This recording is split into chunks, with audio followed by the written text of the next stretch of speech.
परिहरति ब्राह्मणोस्य मुखमासीत् ब्राह्मणजातिः अजायत अनेन ब्राह्मणजातिकारणभावो मुखस्य प्रकार उक्तः एवं उत्तरत्रापि द्रष्टव्यं बाहूराजन्यकृतः बाहुभ्यां क्षत्रियजातिः अकारी इत्यर्थः ऊरू तदस्य यद्वैश्यः यद्वैश्यनाम्ना जातिर्भवति तदस्य पुरुषस्य ऊरूभ्याम् अजायत इत्यर्थः यत्तदोः सामान्यवचनत्वात् नपुंसकनिर्देशः मुखादीनां ब्राह्मणादिभिः अभेदवादः कार्यकारणभावकृतः. அப்பா இப்போ அத்தனை ஆச்சாரியர்களும் கமெண்ட் பண்ணிருக்கா. இதுல இருந்து இந்த பிராமணோசிய முகமாசீத்து நடுவுல யாரோ சேர்த்திருக்கா சொல்ல முடியாது. இந்த வார்த்தை இங்க மட்டும்தான் வருது சொல்ல முடியாது. ஏன்னா ரிக்வேத யஜுர்வேத அதர்வண வேதங்கள்ல வேற வேற இடத்துல வருது. கமெண்டேட்டர்ஸ் வியாக்கியாத்தாக்கள் ஒத்துருக்கா. அதனால இந்த வரி இருக்கு. சரி, இந்த வரி என்ன சொல்றது சுவாமி? நீங்க இருக்குன்னு சொல்லு, இந்த வரி என்ன சொல்றது? அந்த யஜ்ஞ புருஷன், அந்த பிரம்மா, சதுர்முக பிரம்மாவின் சிருஷ்டி கிரமத்துல யார் யாரெல்லாம் பிறந்தார்கள்னு சொல்லச்ச பிராமணோசிய முகமாசீத், பிராமணன் வாயிலிருந்து வந்தான். நான் அன்னைக்கே அது முதல் நாள்லயும் சொல்லி வரேன். இது திருஷ்ட விதியின் பேர், ஒரு இல்லஸ்ட்ரேஷன்.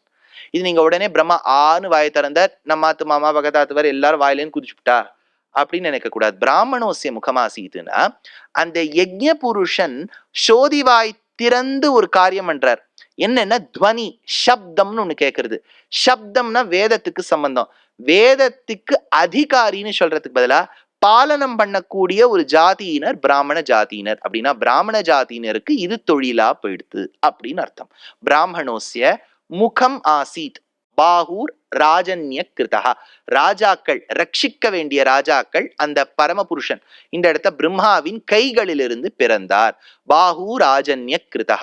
ஊரு ததஸ்ய யத்வைஷ்யா, எவன் ஒருவன் தனத்தை எண்ணி கொண்டிருக்கிறானோ, மடியில வச்சு வச்சு முட்டை வச்சு வச்சு என்றானோ, தொடையில வச்சு வச்சு என்றானோ, அப்பேற்பட்ட ஊரு ததஸ்ய யத்வைஷ்யா, எவன் ஒருவன் நடந்த கால்கள் நொந்தவோ என்று சர்வவிதக்காரர்களுக்கும் கைங்கரியம் செய்கின்றானோ அவன் சூத்ரன், காலிலிருந்து பிறந்தான் அப்படின்னு சொல்லியிருக்கு. இப்போ இதுல வாய் ரொம்ப உயர்ந்த பாகம், கால் மட்டமான பாகம், மட்டமான பாகத்திலிருந்து பிறந்த சூத்ரன் தாழ்ந்தவன் அப்படின்னு யாராவது புரிஞ்சுண்டா அவர் வேதத்துக்கு விருத்தமானவர்னு அர்த்தம். சரி, இப்படி வச்சுக்கலாமே. இப்ப பெருமாள் கோவிலுக்கு போறேள், சேவையாச்சான்னு கேட்பா. என்ன சேவையாச்சான்னு கேட்பா? திருவடி சேவையாச்சான்னு கேட்பா. யாராவது திருவாயை பார்த்தேளா, திருக்கழுத்தை பார்த்தேளான்னு கேட்கவே மாட்டா.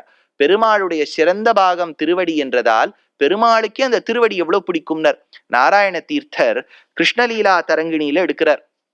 என்னன்னா, பெருமாளுடைய திவ்யலாவண்யத்தை பார்த்து ஒத்தொருத்தர் சொல்றாராம், உன் திருவடி ஜாங்கிரி மாதிரி இருக்கு, ஜிலேபி மாதிரி இருக்கு, மனோகரம் மாதிரி இருக்கு, அதிர்சம் மாதிரி இருக்குன்னு. பெருமாள் பார்த்தாராம், நம்ம திருவடி என்ன அவ்வளவு நன்னா இருக்கான்னு வட்டபத்திரசாயியா இருக்கும்போது அவரே தன் கால் விரல் கட்ட விரல் எடுத்து சூப்பிண்டாராம் நன்னா இருக்கான்னு பாக்குறதுக்கு. அப்படின்னா பத்யாகும் சூத்ரோ அஜாயத, பாதம் சூத்ரன், வாய் பிராமணன் வச்சுட்டா ரெண்டு பேருமே எனக்கு சமம்னு எடுத்து காண்பிப்பதற்காக தானே வட்டபத்திரசாயி தன் காலை எடுத்து வச்சுட்டார். அதனால வேதத்தில் இவன் உயர்ந்தவன் இவன் தாழ்ந்தவன் ஒரு இடத்துலயும் சொல்லப்படல. காரியங்கள் சொல்லப்பட்டிருக்கு, ஒகேஷன், ப்ரொஃபஷன் சொல்லப்பட்டிருக்கே ஒழிய nowhere it cites the disparity or the differences. சரி, இது அந்த இடத்துல பார்த்துட்டோம். சரி, இப்போ இது வேதத்துல இருக்கு. பாரத பஞ்சமோ வேதஹாங்கிற அந்த ஸ்ரீமகாபாரதத்துக்கு அடங்கிய ஸ்ரீமத் பகவத்கீதையில சோதிவாய் திறந்து கண்ணன் சொல்லுகின்றான். 4வது அத்தியாயம், சாதுர்வர்ணியம் மயா சிருஷ்டம் குணகர்ம விபாகஷஹ. அர்ஜுனா, 4 வர்ணங்களும் என்னுடைய படைப்பே. சாதுர்வர்ணியம் மயா சிருஷ்டம், என்னுடைய சிருஷ்டியில் வந்தவை. எப்படி பிரிச்சிருக்கேன்? குண கர்ம விபாகஷஹ, குணத்துக்கு ஏத்தவாறு கர்மாவுக்கு ஏத்தவாறு பிரிச்சிருக்கேன். அந்த இடத்தை சொல்லிட்டு பின்னாடி ஒரு ஸ்லோகம் பகவத்கீதையில வருது, சமோகம் சர்வபூதேஷு, என்னுடைய அந்த சிருஷ்டியில் 4 வகைப்பட்டாலும் எனக்கு இவர்கள் அனைவரும் சமம். சமோகம் சர்வபூதேஷு. அதனால வேதத்துல சொன்ன விஷயம் 4 வர்ணங்கள் அப்படிங்கிற விஷயத்தை அதை அப்ரூவ் பண்ற மாதிரி சர்வலோகேஸ்வரனான கண்ணன் பகவத்கீதையில என்னுடைய சிருஷ்டியில 4 வர்ணம் இருக்குன்னு சொல்றார். அதுக்கு உத்தரவாதம் கொடுக்கிறார். அவ 4 பேரையும் நான் சமமாதான் பாக்குறேன், அதையும் சேர்த்து சொல்றார். இதுக்கு வியாக்கியானத்துல பெரியவாள்லாம் எப்படி காமிச்சிருக்காங்கிறதையும் சொல்லிடுறேன். இப்ப கிருஷ்ணருடைய அந்த கீதா ஸ்லோகம், அந்த கீதா ஸ்லோகத்துக்கு மும்மதஸ்த ஆச்சாரியர்களும் வியாக்கியானம் பண்ணியிருக்கா. சங்கராச்சாரியருடைய வியாக்கியானத்தை படிக்கிறேன். சத்வார ஏவ வர்ணாக சாதுர்வர்ணியம் மயா ஈஸ்வரேன சிருஷ்டம் உத்பாதிதம் பிராமணோஸ்ய முகமாசீத் இத்தியாதி ஸ்ருதேஹேனுட்டர் பகவத்பாதாள். எப்படி கண்ணன் இதை சொல்ல முடியும் அப்படின்னா, பிராமணோஸ்ய முகமாசீத் இத்தியாதி ஸ்ருதேஹே, ஸ்ருதியான வேதத்துல சொல்லப்பட்ட பிராமணோஸ்ய முகமாசீத்துங்கிற அந்த வரியை ஆதாரமாக வைத்துக்கொண்டு கண்ணன் இதை சொல்லுகின்றான் அப்படிங்கறத ஆரம்பிச்சு சொல்றார். குணகர்ம விபாகசா குண விபாகசா கர்ம விபாகஸ்ச. குண விபாகஸ்ச குணத்துக்கு ஏத்த மாதிரி பிரிச்சிருக்கார், கர்மத்துக்கு ஏத்த மாதிரி பிரிச்சிருக்கார். ஏன் அப்படின்னா, நம்ம ஒரு இன்ஜினியரிங் காலேஜுக்கு போறோம். இன்ஜினியரிங் இப்ப என்னுடைய சுவானுபவத்துல தான் நான் சொல்ல முடியும். இங்க இருக்கக்கூடிய இன்ஜினியரிங் காலேஜ்ல எப்படி அது பிரிச்சு காமிக்கிறான்னு எனக்கு தெரியல.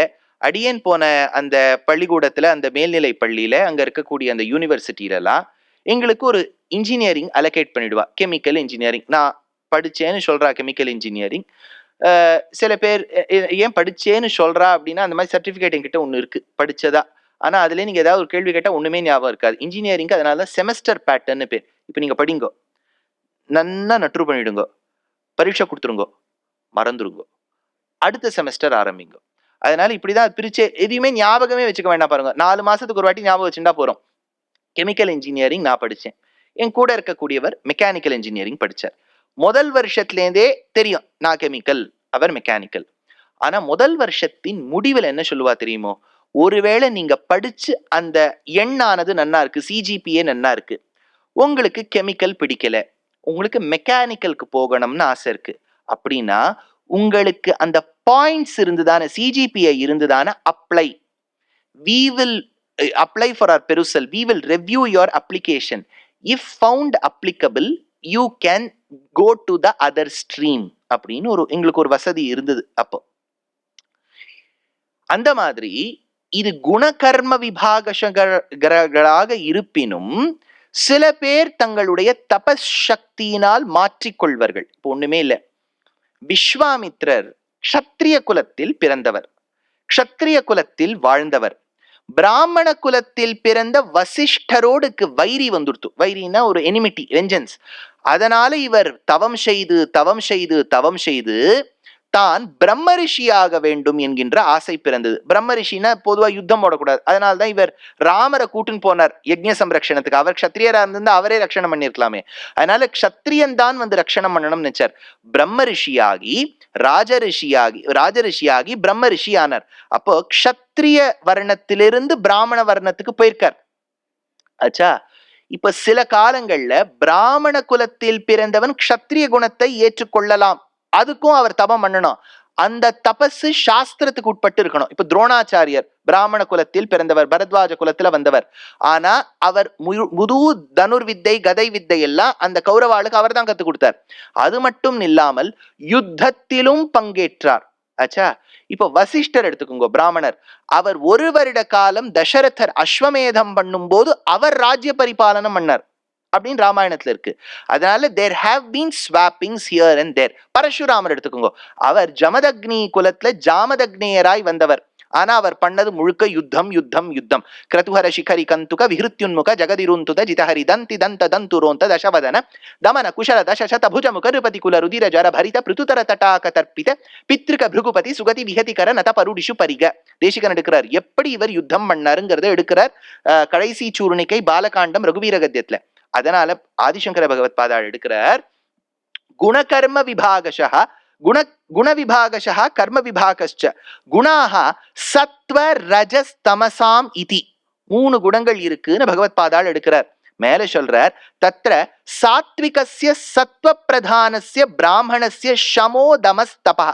ஒரு நல்ல பிராமணன் சமுதாயத்துக்கு உதவி செய்ய வேண்டும், கைங்கரியம் செய்ய வேண்டும், நல்ல எண்ணத்தோடு கூடிய பிராமணன், இவ்வளவு குவாலிஃபிகேஷன்ஸ் வச்சுங்க இருக்கக்கூடியவன் சமதமாதி கோபமே படக்கூடாத பிராமணனா இருக்கணும். வேதத்துல கற்ற அர்த்தத்தை சமுதாயத்துக்கு பகிர்ந்து கொடுக்கக்கூடிய நல்லெண்ணம் படைத்தவனாக இருக்க வேண்டும். சத்வகுணம் இருக்கிறவனா மட்டும்தான் இருக்கணுமா பிராமணன். அவனுக்கு கோபம்னா என்னன்னே தெரியப்படாதான். அப்பேற்பட்டவன் தான் பிராமணனாக இருக்க வேண்டும். அதனால்தான் இன்னைக்கு ஒரு வார்த்தை சொன்னேன். பிராச்சீனத்துல சில புராணங்கள்ல இருக்கக்கூடிய வரிகள், சம்பவங்கள் இதிகாசங்கள்ல இருக்கக்கூடிய சம்பவங்கள்லாம் ஆராய்ந்து பார்த்தால் ஒரு காலகட்டத்துல பிராமணர்களும் அசைவம் சாப்பிட்டிருக்கான்னு கிளியரா தெரியறது, அதுல ஒன்றும் சந்தேகமே இல்லை. ஆனால் போக போக போக ஆச்சாரியர்கள் ஒத்தருக்கு பின்னர் பிறக்க பிறக்க பிறக்க மனு பகவானும் சொல்ல, உன்னுடைய தொழிலுக்கு நீ அசைவம் சாப்பிடணுங்கிறது இல்லை, சத்வகுணத்தோடு நீ இருக்க வேண்டும். குறைச்சலா ஆன வரைக்கும் நீ கட் பண்ணிட்டே வரணும். மாம்சத்தை மட்டும் இல்ல, காய்கறிகள்லயும் 21 காய்கறி சாப்பிடப்படாது தெரியுமோ? வெங்காயம் பூண்டு எது சாப்பிடப்படாதுன்னு சொல்லிவிடுறேன். அப்புறம் நீங்க இதுல நீங்க டிக் போட்டுக்கிறத போடுங்க. வெங்காயம் பூண்டு நீங்க எது சாப்பிட்றீங்களன்னு என்ன கேட்காதீங்க. இந்த 21 விட்டா நான் என்ன ஆறுது? அதனால இதுல ஏதோ சிலதை விட்டுருக்கேன், சிலதை விடலை. ஆனா எதெல்லாம் விட்டுடலாம்னு சொல்லிவிடுறேன். வெங்காயம் பூண்டு, முருங்கைக்காய், முருங்கை இலை சாப்பிடலாம், முருங்கைக்காய் சாப்பிடக்கூடாது, ஏன்னா அது வந்து சத்துவகுணத்தை வளர்க்காது. ஆச்சா, முள்ளங்கி நூல்கோல். ஆச்சா, அப்புறம் வந்து இந்த இங்கிலீஷ் காய்கறி எல்லாம் எடுத்துக்கோங்க. Carrot, beetroot, cauliflower, cabbage, beans. ஆச்சா, அடுத்தது சொரக்காய், பீர்த்தங்காய், அடுத்தது கோவக்காய், தக்காளி, உருளைக்கிழங்கு. என்ன சுவாமி இப்படி போயிட்டே இல்லை இருக்கு, எல்லாம் சாப்பிடக்கூடாது. அதனால்தான் இந்த சம்பிரதாய மட்டங்கள்ல எல்லாம் போனா இதெல்லாம் தளிகை பண்ணி போட மாட்டான். இப்ப எல்லாருக்கும் கவலை எதுல இருக்கோ இல்லையோ, இப்ப நீங்க எப்படி ரசம் வைப்பேன், தக்காளி இல்லைன்னா இருக்கோ, அதான் புளியோ ஏதோ ஒண்ணு பண்ணி ஆகணும், எலுமிச்சை பழத்தை வச்சு ஏதோ ஒண்ணு பண்ணுங்க, அவ்வளவுதான். இதெல்லாம் சாப்பிட, இந்த மாதிரி 21 சாப்பிடக்கூடாது. அப்படி இப்படி சொல்லி சொல்லி சொல்லி எங்கேயோ அசைவத்துல ஆரம்பிச்ச ஒரு பழக்கம், அதுவும் என்ன சொல்லுவானா, எப்போ விட்டா சரி சார் சாப்பிட்டு தான் சொன்னேன், எப்ப விட்டான்னு தெரியுமா அப்படின்னு கேட்டா, இதுக்கும் ஒரு சரித்திரம் என்ன சொல்லுவானா, அகஸ்திய மகரிஷி அம்பாளுக்கும் சிவனுக்கும் கல்யாணமான சமயத்துலதான் அவர் தெற்கு தேசத்துக்கு வந்தார். ஏன்னா அந்த இடம் தாழ்ந்தது, இந்த இடம் உயர்ந்து நின்றுத்து, அதனால நீ தெற்குக்கு போகணும் சிவபெருமான் ஆணை பிறக்க அவர் கீழே வந்தார். விந்திய பர்வதத்தை தாண்டி மகாராஷ்டிரம் வழியா வரும்போது வாதாபி இல்வலன்னு 2 அசுராள், அவ போற வரவாளெல்லாம் ஒரு போஜனமாக்கி அவளெல்லாம் சாப்பிட்டுட்டு ஜீரணம் பண்ணிடுவா. அப்ப என்னாச்சு, இந்த அகஸ்தியருக்கு ஒருவனை வாதாபியை நன்றாக சமைத்து கொடுக்கிறார். அப்ப மாம்சமா தான் கொடுக்கிறார். வாதாபியை சாப்பிட்டோன்னதான் அவருக்கு தெரியறது இது ஒரு அசுரன்னு. அவன் ஏதாவது சொல்றதுக்கு முன்னாடி, ஏன்னா இல்வலன் என்ன சொல்லுவான், வாதாபி வெளியில வாமா, வயத்தை கிழிச்சுன்னு வருவான் வாதாபி. அதுக்கு முன்னாடியே அகஸ்தியர் சொல்லிட்டாராம், வாதாபி ஜீர்ணோபவ, ஜீரணமாகட்டும்னு. அதனால வாதாபியும் இறந்தான், இல்வலனும் இறந்தான். அந்த சமயத்துல ரிசர்ச்சர்ஸ் எல்லாம் என்ன சொல்றானா, அப்ப அகஸ்தியர் சொன்னாராம், மாம்சம் சாப்பிடுவதால் தானே நமக்கு இவ்வளவு தகராறு வருது, அதனால இனிமேலிருந்து பிராமணர்கள் மாம்சம் சாப்பிடக்கூடாதுன்னு அப்ப நியமனம் பிறந்து அப்பத்துல இருந்து 21 காய்கறியாகி இப்ப வந்து நிக்கிறது. ஆச்சா, அதனால சனாதன தர்மத்துல அத்துணை பேரும் மாம்சம் சாப்பிடக்கூடாதுன்னு இல்லை, மாம்சம் சாப்பிடக்கூடியவாளுக்கெல்லாம் மோட்சம் இல்லை அப்படிங்கறதும் இல்லை. அப்படின்னா ராமர் ஸ்ரீமத் ராமாயணத்துல மாம்சம் சாப்பிட்டதா இருக்கு, சந்தேகமே இல்லை. இப்ப யாராவது கேட்டா அதுக்கு சில பேர் வியாக்கியானம் சொல்லுவா, இல்ல இல்ல தட் இஸ் மாக் மீட், ஐயோ சோயாபீன்ஸை வச்சு அவர் பண்ணியிருக்காரு, அவர் வந்து ஹி வில் நாட் ஈட். பாருங்க, கருடனை பத்தி புராணம் சொல்றது, கருடோபாக்கியானம்னு ஆதி பர்வால வருது ஸ்ரீ மகாபாரதத்துல. கருடன் என்ன சாப்பிடுவார், பாம்பை தான் சாப்பிடுவார். இப்ப நீங்க உடனே இல்ல இல்ல நம்ம வந்து புளியோர தயிர் சாதம் வச்சா சாப்பிடுவார், ஏன்னா நமக்கு கருடன் வெஜிடேரியனா இருக்கணும்னு ஆசை. கருடனுடைய பிறப்பில் குணகர்ம விபாகசகான்னு சிருஷ்டியில பெருமாள் கருடன் பாம்பை தான் சாப்பிடுவார்னா அதை தான் சாப்பிடுவார். நீங்க இதுல கன்ஃபியூஸே ஆகப்படாது. ஒன்னே ஒண்ணு தெரிஞ்சுங்க, இது சின்ன சின்ன விஷயங்கள், இதெல்லாம் நுட்பம் சொல்றேன். இப்ப நிறைய பேர் நீங்கள்லாம் கார்பரேட் கரியர்ல இருப்பேள், நீங்களே இருப்பேள், உங்க குழந்தைகள் பேரன் பேத்திலாம் இருப்பா. இப்ப நமக்கு பொதுவா ஒரு வழக்கம், யாராவது ஒருத்தர் வந்து மாம்சம் சாப்பிட்டாரா, இதை எப்படி சாப்பிட்றா, அந்த மாதிரி மூஞ்சியெல்லாம் நம்ம சுழிக்க கூடாது. ஏனெனில் அவருடைய போஜனம் அது, உங்களுக்கு கொடுத்தா நீங்க வேண்டான்னு சொல்லுங்க. அது சுமாரா இருக்கு, மூஞ்சிய சுழிக்கிற அளவுக்கு இருக்குன்னா நீங்க முன்னாடி சாப்பிட்டுருக்கேன்னு அர்த்தம். சாப்பிட்டுந்தாதான் இது பிடிக்கலே நமக்கு தோணும். அதை பத்தி நமக்கு ஒரு அபிப்பிராயமே இல்லாத போது அவர் எதை சாட்டா நமக்கு என்ன, இதுல எல்லாம் தான் சண்டை சமுதாயத்துல வருது. அவர் ஏன் அதை சாப்பிட்றன்னு நம்ம ஏன் திருத்தணும். ஆனா ஒண்ணும், இதை ஆராய்ச்சி செய்யக்கூடிய வித்வான்கள்லாம் இருக்கா இல்லையா, அவ என்ன சொல்றா, சனாதன தர்மம் அத்துணை பேரும் மாம்சம் சாப்பிடக்கூடாதுன்னு சொல்லாவிடிலும் மாம்சத்தை சாப்பிடாம விட்டா நன்னா தானே இருக்கும் அப்படின்னு சொல்லியிருக்கு. இப்ப சாந்தோக்கியத்துல ஒரு பிரபாட்டகம், ஆஹார சுத்தௌ சத்வ சுத்திஹி சத்வசுத்தௌ துருவா ஸ்மிருதிஹி அப்படின்னு ஒரு வாக்கியம் வருது சாமவேதத்துக்கு அடங்கிய சாந்தோக்கியத்துல. அப்படின்னா என்னன்னா, ஆஹார சுத்தௌ சத்வசுத்திஹி, what you give us input, நீங்க என்ன உள்ள அனுப்புறீங்களோ அதுக்கேத்த மாதிரி தான் குணம் இருக்கும். ஆஹார சுத்தௌ சத்வசுத்திஹி மோஸ்ட் ஆஃப் த கேசஸ்ல நீங்க உடனே எங்க தாத்தா வந்து வெங்காயம் பூண்டு பிறந்ததுல இருந்தே சாப்பிடலாம், ஆனா ரொம்ப கோவப்படுவார்னு சொல்லாதீங்க. இது ஒரு சான்ஸ். இப்போ ஒரு கெமிக்கல் ரியாக்ஷன்ல reactants plus heat plus temperature plus pressure எல்லாம் சேர்ந்து தான் ப்ராடக்ட் ஆகணும். இதுல ஏதாவது ஒன்னு தப்பானாலும் ப்ராடக்ட் தப்பாயிடும். One of the ways to remain sattvic is through food. This is not the one and the only way. அதுவும் ஞாபகம் வச்சுங்க. ஏன்னா மாம்சம் சாப்பிடக்கூடியவா எவ்வளவு பேர் சாந்தமா நல்ல குணம் படைத்து நல்ல புத்தி படைத்தவர்களாக இருக்கிறதையும் பார்க்கிறோம். மாம்சத்தை எல்லாம் சாப்பிடாமல் நல்ல ஒரு சாக்காகாரி பொருளை சாப்பிட்டு வம்பு பேசக்கூடிய இன்னொருத்தருக்கு கெடுதல் நினைக்கிறவாளையும் பார்க்கிறோம். அப்படி சொல்லல வேதம். ஆன வரைக்கும் நீ பாரு, எப்பவுமே வேதம் நமக்கு சாய்ஸ் கொடுத்துரும். இப்ப ஏகாதசி விரதம்னு நமக்கு ஒரு சாய்ஸ் கொடுக்குறது. எப்படி கொடுக்குறது தெரியுமோ வேதம்? அது என்ன சொல்றது சாஸ்திரம்? நிர்ஜலமா இருக்க பாரு. அது பார்க்கும்போதே ஒத்தரம் தலையாட்ட மாட்டா, ஏன்னா எச்சையை கூட முழுங்கூட. அப்ப அது என்ன சொல்லி எடுத்தோ? உயிரை தக்க வைக்க பழத்தை சாப்பிடுன்னு எடுத்தோம். இப்ப அந்த பழத்தை அப்படிங்கறத ஏவன்னு போடல. அப்ப நம்ம பகுவச்சனம் ஆக்கிடுவோம். பழங்கள் பன்மையில எடுத்தா இப்ப எவ்வளவு விதமான பழங்கள் இருக்கு. அதோட நிறுத்தல. அது என்ன சொல்லி எடுத்தோம்? பாலை சாப்பிட்டா தோஷம் கிடையாதுன்னு எடுத்தோம். இப்ப பால்ல நன்னா கொஞ்சம் பாதாம நன்னா கொஞ்சம் ஊற வச்சு அரைச்சு கொஞ்சம் அதுல சர்க்கரையை போட்டு கொதிக்க விட்டு சாப்பிட்டா நன்னாதான் இருக்கும். அதுக்கு மேல என்ன சொல்லி எடுத்தோ? இப்போ ஒருத்தர் சுகர் பேஷண்டா இருக்கார். Sir, I am already taking too much of insulin, what should I do அப்படின்னு கேட்கிறார். அது என்ன சொல்லி எடுத்தோ? அரிசியா சாப்பிடாத, பின்னப்படுத்தி சாப்பிட்டுன்னு. இப்ப பாருங்க, அதே டயட்டு தான். முந்தின நாள் சாப்பிட்டது தான். முந்தின நாள் அரிசியா சாப்பிட்டுருக்கோம், இன்னைக்கு தோசையா சாப்பிட்றோம், அவ்வளவுதான். வந்துருத்தா? இப்ப எவ்வளவு கருணையா இருக்கு பாருங்க. வேதம் வந்து என்னைக்குமே இத்தத்தான் பண்ணணும், இல்லாதான் நீ நரகத்துக்கு போய் இப்படிலாம் சொல்லவே சொல்லாது. ஆகார சுத்தௌ சத்வ சுத்தி. சரி, உன் குலத்துல நீ மாம்சம் சாப்பிடுறியா? ட்ரை பண்ண. 30 நாட்களும் மாம்சம் சாப்பிட்றதுக்கு பதிலா சில நாட்கள் விட்டு பாரு அப்படிங்கிற ஒரு வேதம் ஒரு ஆப்ஷன் கொடுக்குறது. சரி, நம்ம கேட்போம், மாம்சத்தை விட்டா என்ன ஆகும்? துருவா ஸ்மிருதிஹி. துருவா ஸ்மிருதிஹினா ஞாபக சக்தி கூடும் அப்படின்னு வேதம் சொல்றது. ட்ரை பண்ணி பாருங்களேன். யாராவது மாம்சம் சாப்பிட்றவா இருந்தா ட்ரை பண்ணி பாருங்க. இது ஒண்ணு தப்பே கிடையாது. சாப்பிடுறவாலாம் கெடுதல்னு சொல்லக்கூடிய மதம் சனாதன தர்மம் அல்ல. ஜெயினத்துல சொல்றது அஹிம்சா பரமோ தர்மா. சனாதன தர்மத்துல அப்படி இல்லை. இப்ப விஷயத்துக்கு வரேன். இங்க என்ன சொல்றார்? சத்வகுணம் வளரும் அப்படின்னா சத்வகுணம் வடிவெடுத்தவனாதான் பிராமணன் இருக்கணும். கோவப்படக்கூடாது, இன்னொருத்தரை பார்த்து கடும் சொற்கள் சொல்லக்கூடாது, இதெல்லாம் சொல்றது. அதான் ஒண்ணு அடுத்த பகவத்பாதாள் எடுக்கிறார். சத்வோப ரஜஸ் ரஜப்பிரதானஸ்ய க்ஷத்ரியஸ்ய ஷௌரிய தேஜ பிரபிருத்தீனி கர்மாணி தம உபசர்ஜன ரஜ பிரதானஸ்ய. இப்போ க்ஷத்ரியனுக்கு ரஜோகுணம் கொஞ்சம் பிரதானமா இருக்கணும்னு விட்டார். சத்வகுணம் கொஞ்சம் கம்மியா இருந்து ரஜோகுணம் இருக்கணும்னு விட்டார். இப்போ க்ஷத்ரியனுக்கு சத்வகுணம் இருக்குன்னு வச்சுக்கோங்க. அவர் கார்கில்ல போய் எதிர்க்க ஒருத்தர் வந்து நிக்கிறார்.